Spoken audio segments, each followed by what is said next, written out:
Hello everyone and welcome back to another episode of the YesSHECan project. I am so happy to be joined by the wonderful Dr. Meg Arroll, who is a chartered psychologist, a scientist and an author. So hello Meg. Hello, Michelle. Hello, Michelle. Thank you so much for having me here. I'm very excited to be here and discuss lots of things about psychology, psychological therapy, and tiny trauma. Yes, definitely. Well, first thing on the agenda is your wonderful new book called Tiny Traumas. So could you explain to people what exactly a tiny trauma is? Okay, so I noticed a pattern, Michelle, in my practice. So people were coming to see me, and in that initial sort of consultation, which can feel very intimidating, there was almost a reluctance to share their lived experience. And there was a really frequent thread that was, you know what, I haven't suffered major trauma. Nothing huge has happened in my life. I didn't live like through a natural disaster. I had quite a happy childhood, but I just don't feel okay. I really don't feel right. And I found that really telling, really notable.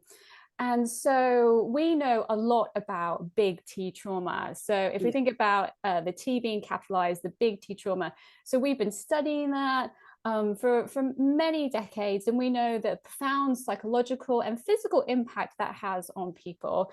But I just want to caveat that we have lots and lots of interventions to help people to really thrive in life, even if they have experienced that big T trauma. But much less attention has been given to the kind of things that really undermine us on an everyday basis and build up over time. So these small T traumas, which I call tiny traumas, they are the psychological and emotional wounds that really do cause what I call emotional and psychological silt. They build up and they really kind of make us very sluggish, and they can then develop into the presentations that I see. So what I see in my practice are things like high function anxiety. So that's when you can still do your life, right? So you can still go to work, you can still take care of your family, but it feels like a monumental effort and you feel anxious just all the time. That underlying anxiety is over there. But you just can't pinpoint exactly what it is that's making you feel that way. Exactly. Also, low-grade depression in terms of just feeling numb. So not feeling depressed. I can't tell you the amount of times in my practice I've had clients say, look, I know I'm not depressed, Dr. Meg. I know I'm not depressed, but I just don't feel anything. So emotional blunting. Then some behavioral manifestations such as emotional or comfort eating, sleep disturbance, around other things. So these would be absolutely suboptimal sort of behavioral patterns. But if you would go to your GP and say, well, I know I feel anxious, or in fact, anxiety is quite hard to put your finger on as well, but I can still do everything I need to do. The medical profession at the moment would probably say, okay, you don't meet the criteria for what we know as psychological conditions. And the criteria are quite set. And so often people are left with, well, I don't know what's wrong, but it mustn't be that bad because no one's offering me any help or support. So and then it's a vicious cycle, isn't it? Because you're almost reluctant to go and see somebody because if you can't pinpoint exactly what's wrong and what's causing you to feel that way, then how do you expect somebody else to? So I bet there's so many people, at home sitting thinking to themselves, well, actually, I know I don't feel right, but I don't feel bad enough to go and get something sorted. And even when you don't know what's right and you try and pinpoint it, because we have done so well actually in terms of mental health to really highlight things like trauma. Now we generally accept, trauma can really impact people's lives. And that's new. That really has changed. Previously, we were kind of in the dark about that. But psychology is a relatively new discipline. And so we are learning all the time, we are evolving all the time. And so if we think about mental health as a continuum, we kind of studied the most severe events, which you would always do in a field of scientific sort of inquiry. We've studied kind of those very, very, very severe cases, but it's actually a relatively small number of people. But on this continuum, there will be major life events actually that happen as well. So things like going through a divorce, the death of a loved one do have an impact. But then there are also things that are just daily grinds that really, really wear us down. Things like toxic positivity, things like microaggressions, really things that are constant, and they actually interweave with bigger traumas and produce basically a constellation of issues that then developed into what we call maladaptive behavioral patterns or thought patterns that really keep us very, very, very stuck and absolutely reduce our quality of life. And I think also as well with the generation and the age that we're living in at the moment, where everything's kind of accessible in our own hand, I think that has a massive, massive part to play. When thinking about when we were children and we didn't have things like that. Like my kids, for example, that they have access to YouTube, Instagram, all these social medias, and the things that they're absorbing on a daily basis, it's not good. Absolutely. So information is a type of consumption.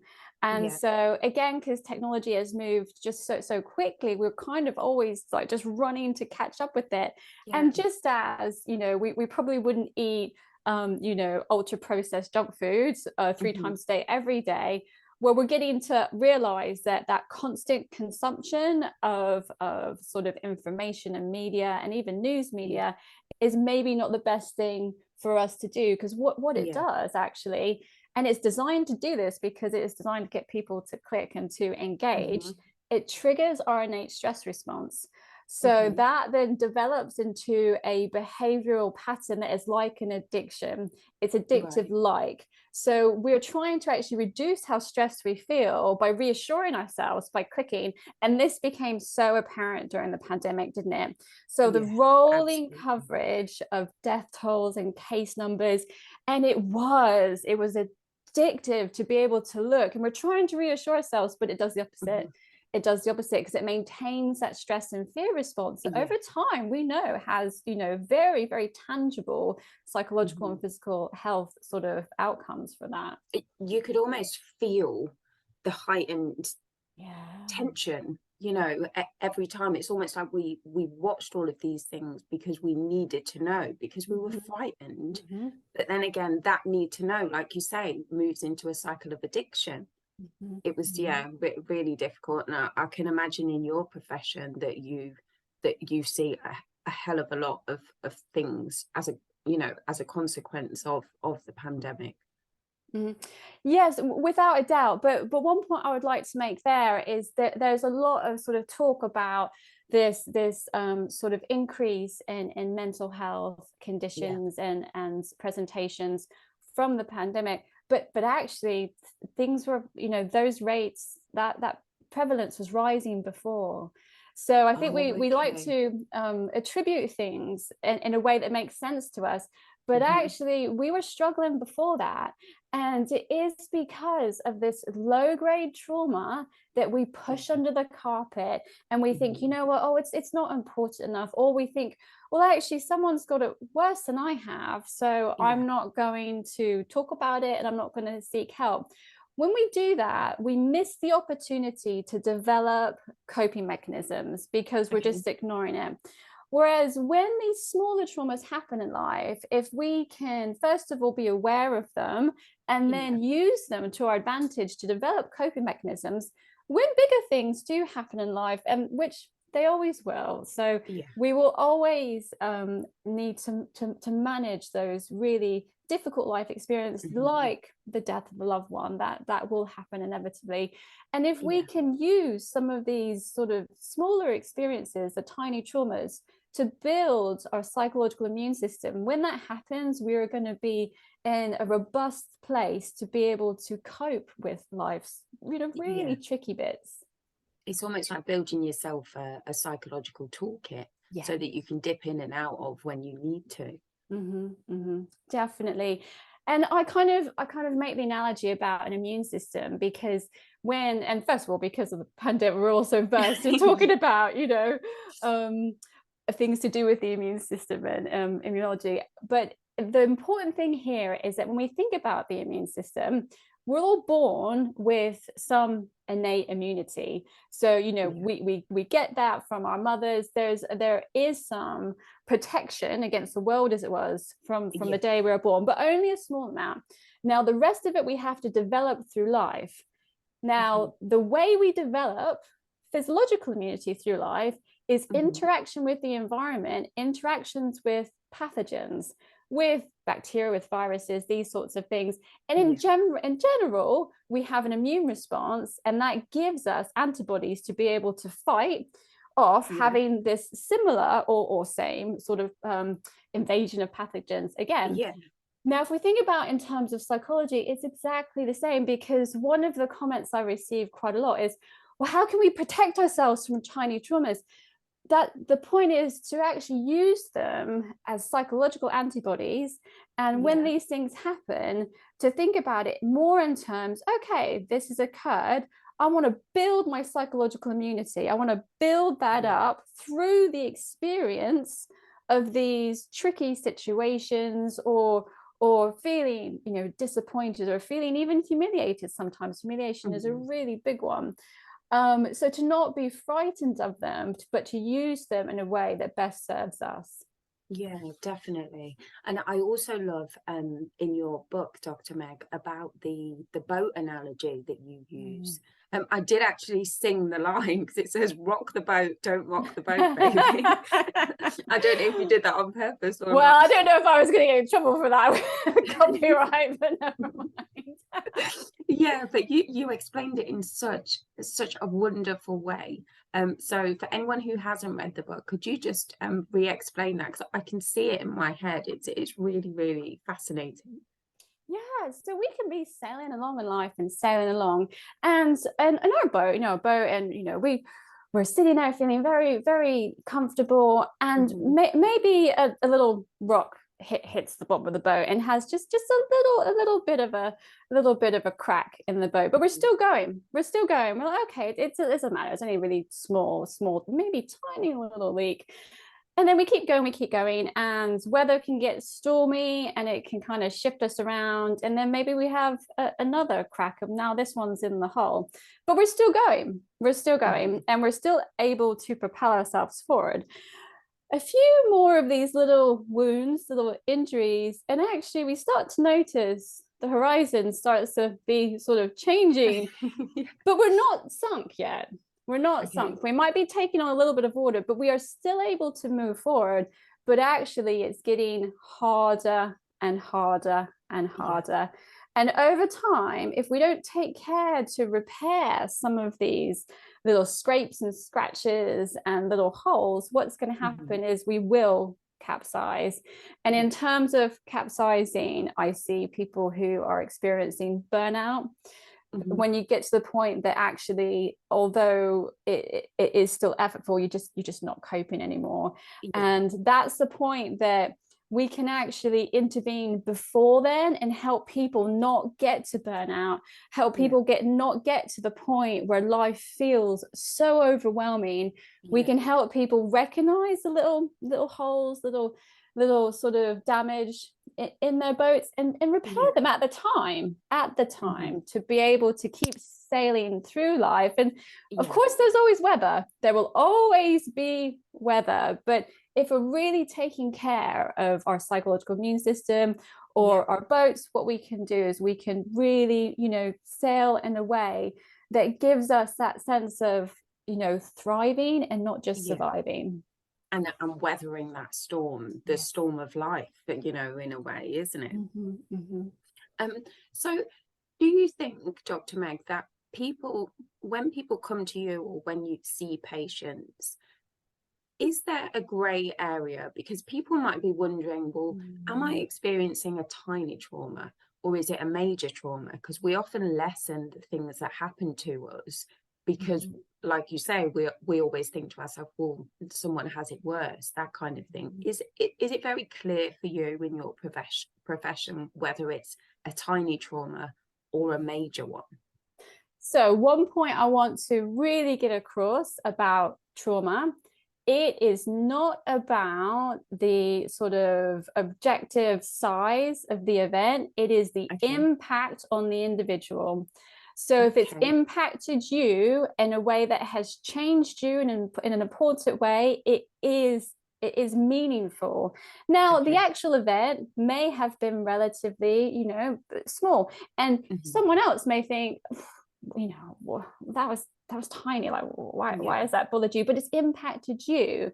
And also in the same way that you may be interacting with someone and they've experienced something and you don't quite understand why it has derailed them so much, but again, it's not about that. It's the impact on them, because we're all individuals and we take all of our life experiences into each and every day, and something that impacts one person may not impact the other. Just as the way that we know these days, how damaging it is to compare, even positive things, because there's so much pressure online and things like that. We don't need to play what I call reverse misery trumps. So reverse misery trumps is thinking, okay, someone has it worse off, and even though I really am not feeling okay and actually having some of these sort of difficulties in my life, I'm just going to completely push it under the carpet. No, if it's impacted you, it's something to take note of, to be able to use for your emotional health. Definitely. Absolutely. I bet it's very difficult. Like I say we talk about in the book. I didn't write it. You talk about in the book, like we spoke about a moment ago, building up that immune system. How are people able to sit down on their own and go through things, or is it when it's impacting your own life that you need to seek some professional help? No, I fully believe, both on a professional and personal level, that we can do this ourselves too. So in the book, there are a number of tools, and they're taken from different sort of areas of psychology, and they really can help people unpick their constellation of tiny T traumas, and bigger T's will be thrown in there as well. So for instance, there's like one of my exercises is about life mapping. So it's about, jotting down, and there's always, I tend to use sort of pen and paper type exercises, and it's good because it really helps us process. And I would always say, use a pen and a piece of paper, go old fashioned here. So just jotting down date of birth, and then plotting things that have happened in your life, both positive and negative, but that have impacted you or changed you in some way that is notable for you. And then on the top, just a sort of score how much this has impacted you between 1 and 10 in a positive way. And on the bottom, score between 1 and 10 in perhaps, a less sort of positive way, as it were. And then you can start to see how things have played out in your life. And this is the first stage of my AAA process, and it is awareness. Now, we really do need a sense of awareness, because without awareness, we're just kind of walking around blindfolded, and we don't have that knowledge. And knowledge really is power. It really is. Absolutely. So there's a number of those exercises that you can absolutely do yourself. Absolutely. But if you are in a place in your life that you would like to seek support, I would always encourage that. And psychology has changed. It really has changed. And not just me, many of my colleagues, we've worked really hard to make psychology much more accessible. I mean, much more accessible. So for instance, I'm a big proponent of eco-psychology. So that's taking therapeutic interactions out of a consultation room. So walk and talk. So I see clients in big parks in London, and it just really reduces that sense of almost confrontation, because it can feel a bit like a confrontation. Rarely in life do you sit across from someone in such a way. But also, I don't know, Michelle, about you, some of the best conversations we can have are in the car, because we're not looking directly at each other. And you're comfortable that way. It's about where makes you comfortable. A lot of people might think to themselves, oh God, I can't go to see a specialist because I'll feel like I'm, you know, under the spotlight kind of thing. And it's in an environment that feels clinical to me, which in turn makes me feel uncomfortable before I've even got there. So I think what you're doing in that sense is just incredible, because you're making it more comfortable for everybody. Well, thank you so much. I really appreciate that feedback, because I kind of feel like the psychologist next door. So, you know, someone that you would hope, a psychologist you can have a coffee with. Well, exactly. And, you know, thinking about it in those terms, it really reduces the pressure. Also, I have many clients, and even myself, when I've had, as a psychologist, you have to have your own therapy, and you can feel like you're going to go into these 4, you know, white clinical walls and be judged, and it is not about that at all. As psychologists, what we do is we guide people. We really do guide people, because every individual has resources, and we help those individuals to pinpoint those resources and to amp them up as much as possible. And we do, and they're not just the resources within, there are lots of resources. There's resources within our social networks, there's resources within the type of you know, movement we do, the type of, you know, so many things, the environments we're in. So in that sense, to think about psychology is not being analyzed. In my personal life, whenever I go out and I meet someone new and they say, well, what do you do? I say, well, I'm a psychologist. And one of the most frequent replies I have is, oh, so you're analyzing me? I'm like, no. Yeah, right now you'd be stressed. And actually, that has never really been what psychology's been about. So the way psychology is portrayed a lot in the media too, that someone is there with, you know, with a checklist and, you know, trying to read someone's mind almost. No, that's not the way psychology works. And I think a lot of the time on TV and things like that, you always see, even in like comedies, it's always somebody in a white room and they're put on this like chaise longue, and then they have to lie down, and then the psychologist is sat there with really stone glasses on and says, well, how does that make you feel? And then it's, oh my God, I don't want to go into a situation like that. It's portrayed really negatively a lot of the time, isn't it? And it's unfair. It's such a caricature, though, it really is. And Michelle, I do want to share with you something that I find frustrating as a psychologist, is that and there's been lots more psychology on TV and on the streamers recently, and in general the practitioner is a man, and actually there are many more psychologists that are female.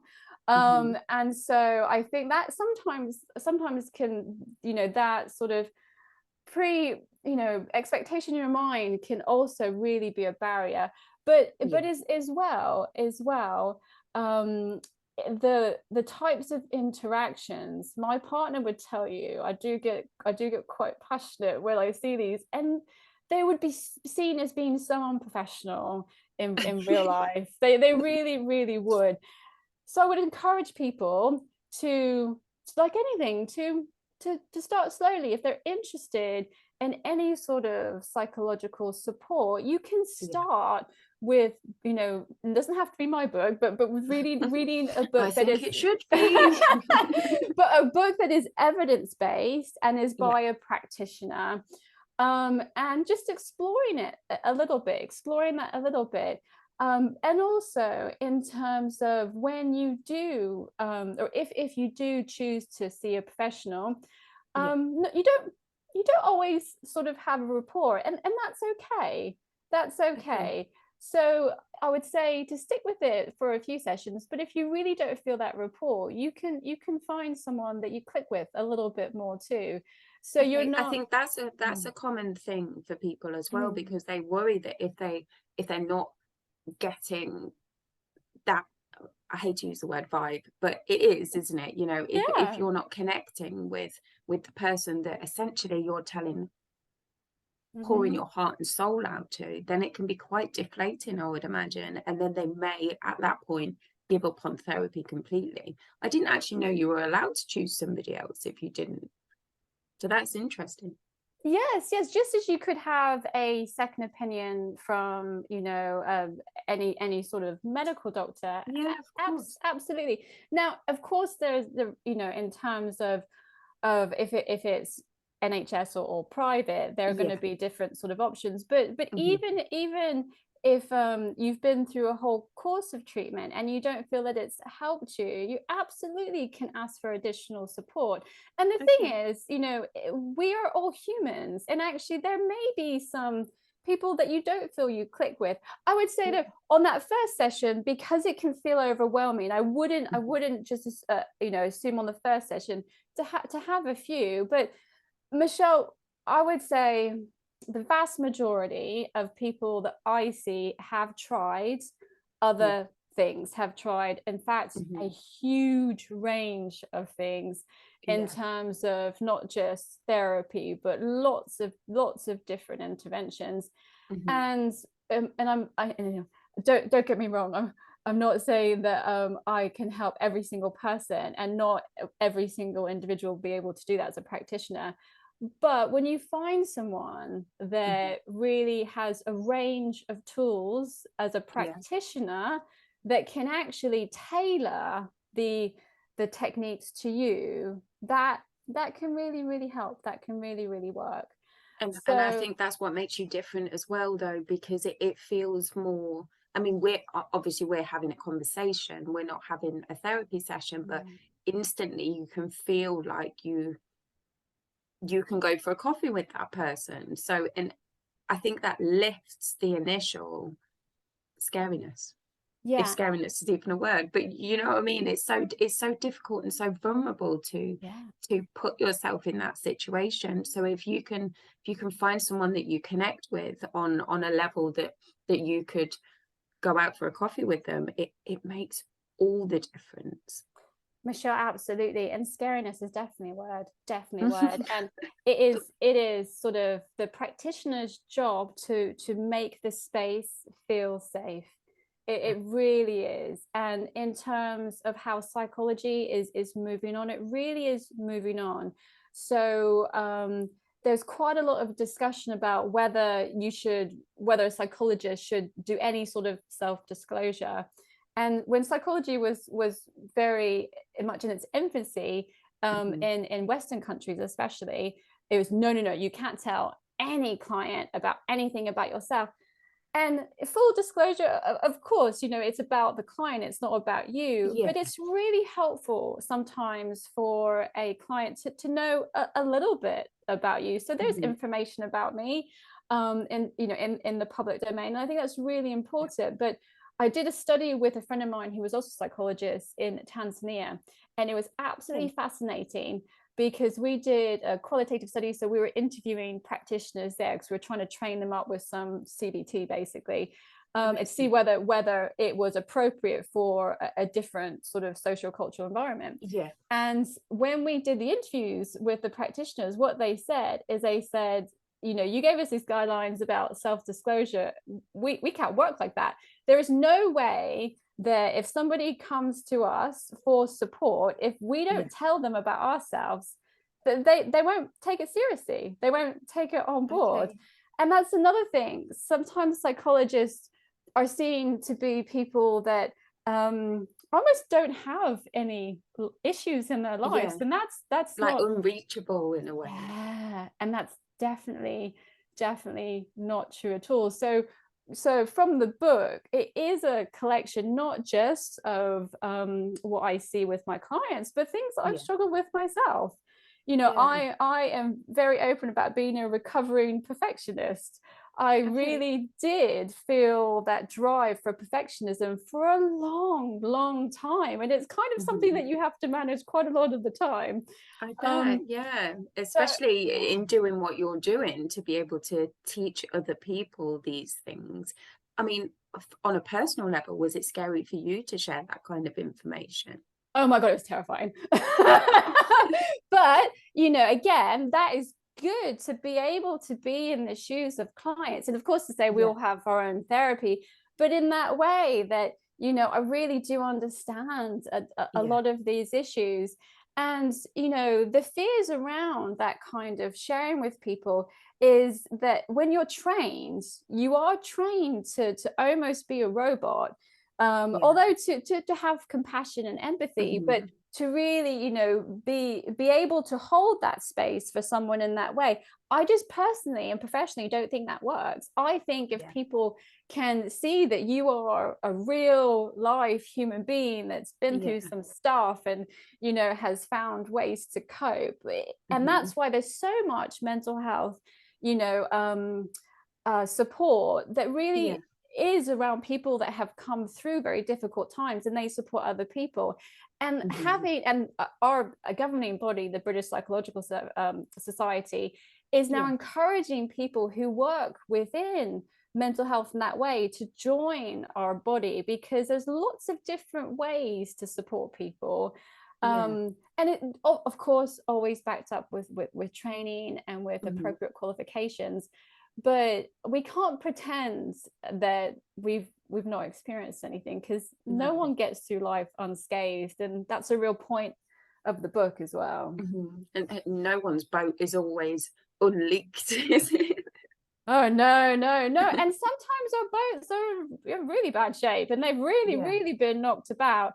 But what I would say is that we always can really do some of those repairs, but it does take effort.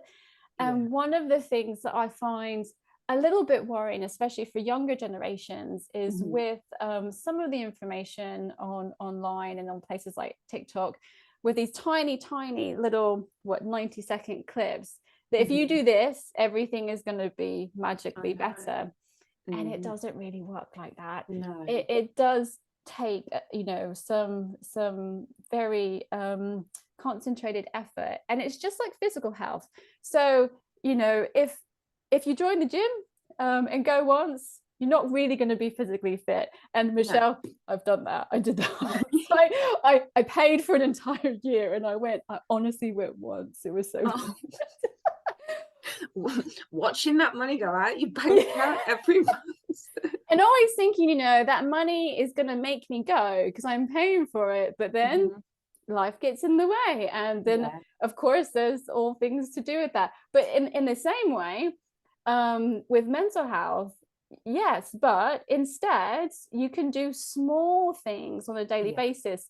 So I was never one for going to the gym. So it was totally unrealistic that I was going to find an hour, you know, every couple of days to go. That was never going to happen.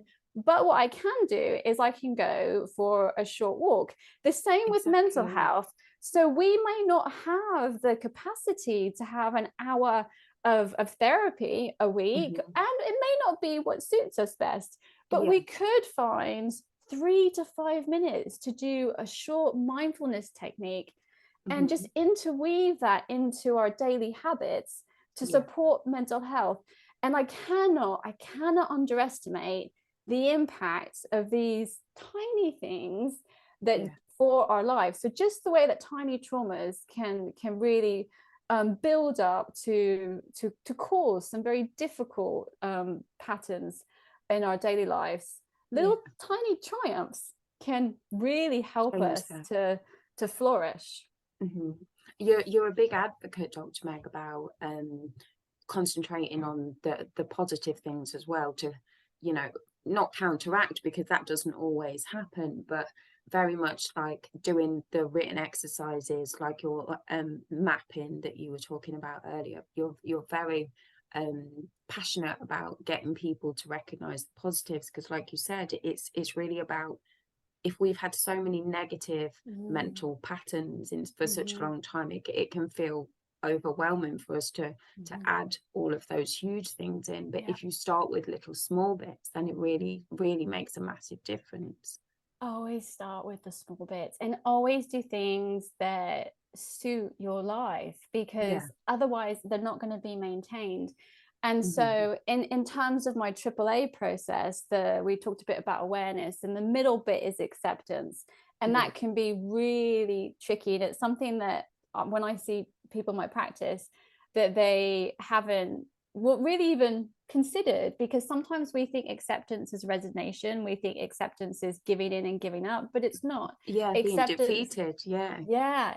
Acceptance is really being able to move on and be empowered in that sort of sense. And that then leads us to actions. So these little bits of peppering sort of, you know, perhaps things like mindfulness, perhaps some other psychological skills and tools. It is about taking action, because awareness on its own isn't enough. We really do need acceptance, because there are things in our past that we cannot change. But we can always take action. We can always take action. And as I say, they don't have to be these massive gestures. They don't have to be huge. And I would say really just to really focus on the little things. One of my favorites is, and a lot of people have talked about this in recent years, but there's a huge amount of research for it, is a gratitude exercise. And my partner and I, before bed, because I think it's really good to do before you go to sleep, because it just shifts your mindset that little bit, is to think how you're ending your day on a positive note, and that can make all the difference. Hugely. So just to think of 3 things, and small things, can be big things, but often it's small things in the day that you are grateful for, and just to verbalize them, and it just shifts. It just shifts. Because otherwise what I find, and I've done this, is that you get into bed and all the difficulties of the day can really weigh on your mind, and that can disrupt sleep. But I find it helps when you wake up to actually be in that sort of calmer space. It really helps to calm the mind too. I've found something that works for me is I've noticed every morning when I was waking up, I was going straight to my phone and then maybe scrolling for 10 minutes.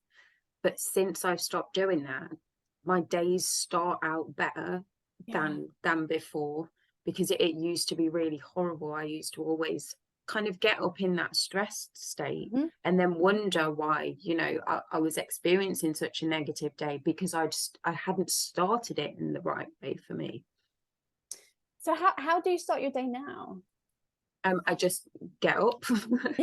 Get up. And it is that simple. It is that simple. And what one of the biggest things I do, and it comes back to what we were saying previously, is I help people do a sort of digital detox.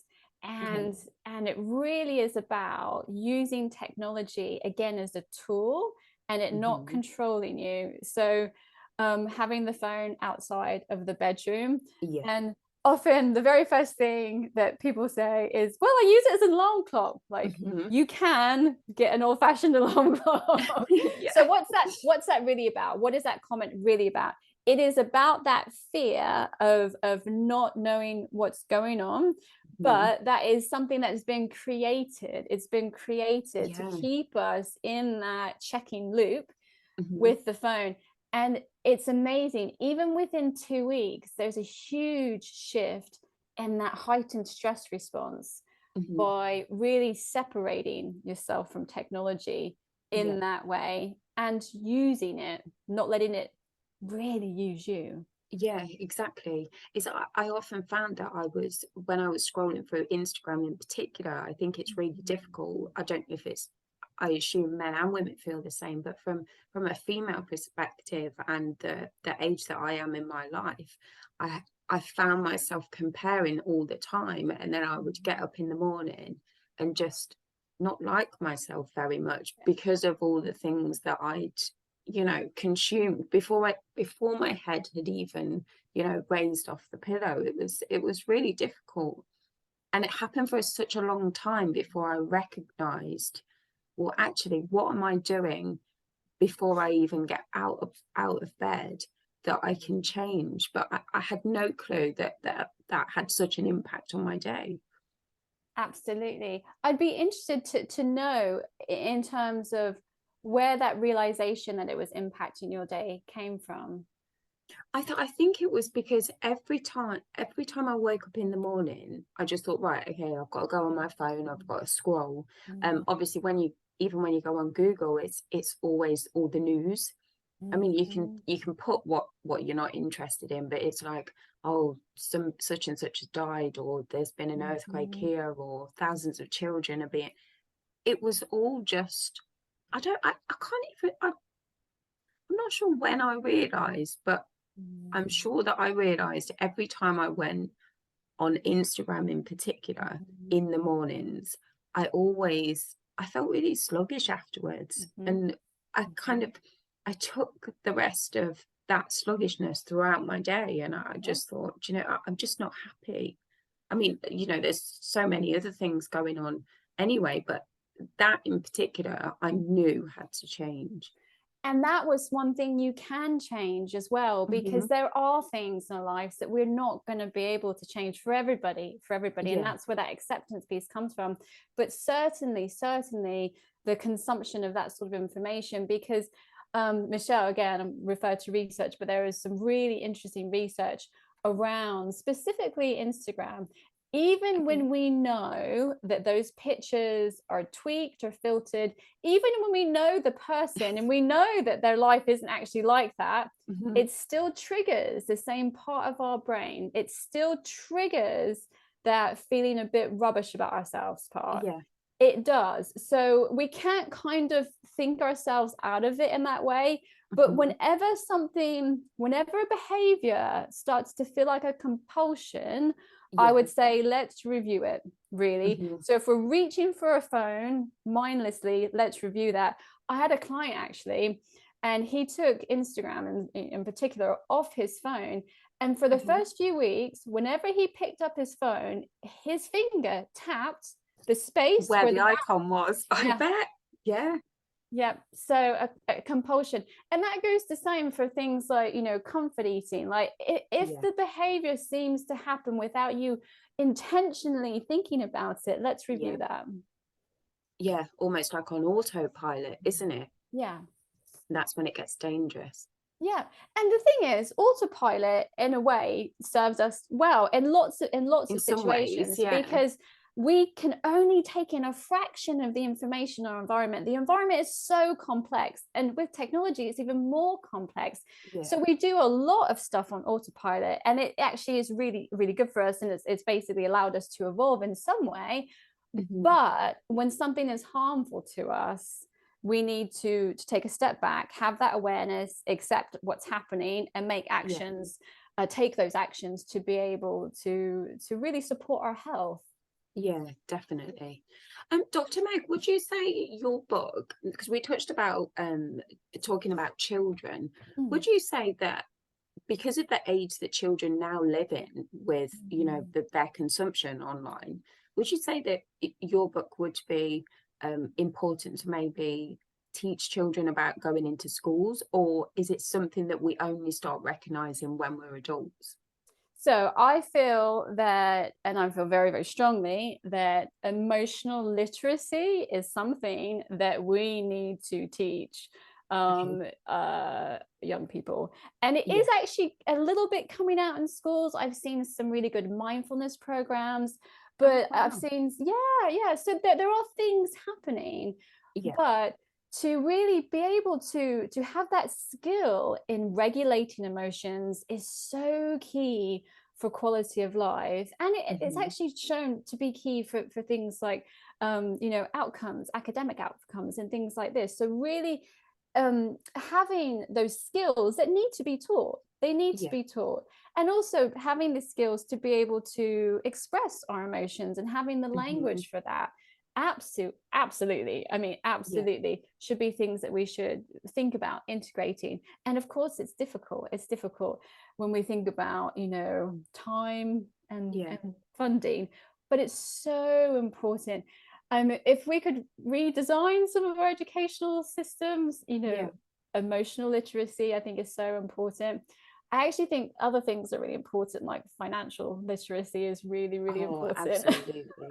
Yeah, absolutely. The amount of times that we sat as children learning things that we have never ever used again, yet nobody sat us down and taught us about, paying bills and how to be financially healthy, and how to talk to someone if you were struggling, or how to support other people when they are. I think it's stuff that's so missed out. I think we need to be teaching children to do things like recognizing their emotional health in the same way that we tell them how to eat healthy. It's exactly the same. Physical and mental go hand in hand. And I would say I do feel like we're moving towards that. And again, just in terms of teaching kids how to eat properly, and how to recognize between what is healthy and what is unhealthy, and the fact that you're going to want that unhealthy thing because it tastes really, really good. Again, so do we as adults, though, exactly. But again, that's relatively new. That is relatively new. So I certainly know when I was a kid, and I was born in the States, we moved to the UK when I was 11, but when I was a kid, breakfast was Pop-Tarts, and I cannot think of a worse thing to feed a child now. It's like going to school and having turkey Twizzlers. They're like a swear word now.